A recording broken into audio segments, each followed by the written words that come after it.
Everything about psychologists is delusional. Their models and their systems are built from sand. Their foundations rest upon false-to-facts presumptions which encapsulate no solid proof. Yet people fall for their mind games like gullible lab rats, and the whole planet's fallen for their verbal tricks. The greatest paradox is that the psychologist must accept psychosis for himself because he works from fictitious frameworks, abstract beliefs that have nothing to do with reality. They don't know how to fix people's problems. They don't have a clue. How can they, when they view the human emotional intelligence system with such contempt? Depression is not a problem, it's a constructive emotion. It's the circumstance of the depression that's the problem, and that's what they try to hide from people. Yeah, don't look at the societal setup. Don't look at class segregation. Don't look at economic disparity. It's your brain's fault, yes. Your brain is stupid, apparently. It doesn't know what to do with itself. Here, take this pill. It'll make you feel better. I'll call horseshit on that. It's a business. It's a drug cartel. They sell drugs that inhibit you. They don't remedy you. Are you kidding? No drug can ever remedy your mind. Not one. Only consciousness can. Why would you believe in someone who's telling you that all your problems are caused by ghosts?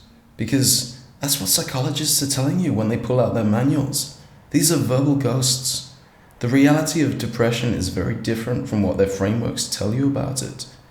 Notice as well that their frameworks are completely secular. They do not take into account spirituality, and if you happen to say anything spiritual, it's considered crazy or schizophrenic. So now you're the crazy one. What if all the crazy people were in fact the regulators?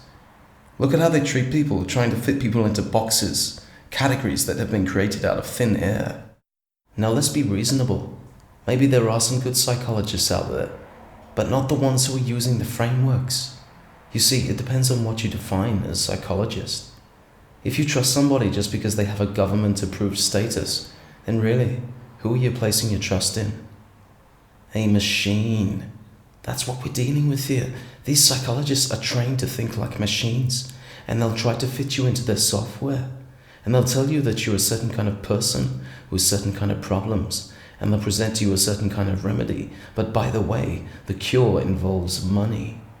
Then they'll lead you to think that the problems within your life are inherently your fault for having a faulty brain.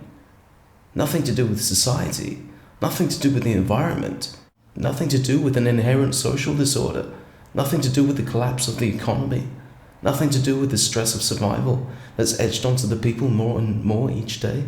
It's you. You're the problem, not society. You haven't yet adjusted to the machine world of machine men. That's your problem. Well, so it goes. So I end with this. Be very careful who you place your faith in.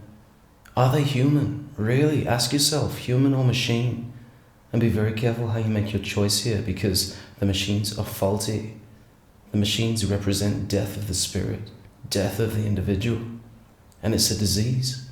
They'll try to turn you into a machine, because that's the only way the world of machines will ever truly work. Spirit must die. God must die. We don't need God anymore, do we? Or so most of us think anyway. According to most people, God is just this dude who needs loads of petty attention, which involves you going to church and dancing around and lifting your hands up and engaging in all this madness.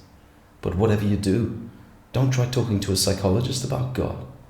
They'll take you straight to the mental ward. There's no room for God in this society. Look at the system. It's designed to demolish you spiritually. Don't let it happen. Use your conscience.